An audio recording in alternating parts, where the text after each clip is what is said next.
Assalamu alaykum avtosentr obunachiları. Yine 19 fevral 2026 yıl. Sizler için Xudo xolasa aksiyani zo'rini qo'yib berdik.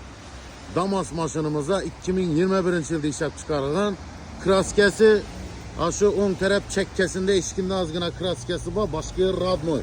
Maşınımız onu şik diske balonlara koyulgan. Aksiya bakasına geledi olsak maşınını kredit alamanda bir geller için adlarınızı ötürüp nomerlerini ildirip verip hemme xaracatını etip vergenden keyin sizler için Xudo xolasa yine 2 milyon son plan veremiz. Maşınımız nilolun polikleri koyulgan, çixol, bar, patologlar, şipkaban, kalonkeler hemme narsasi var. Metal ustanovkaları.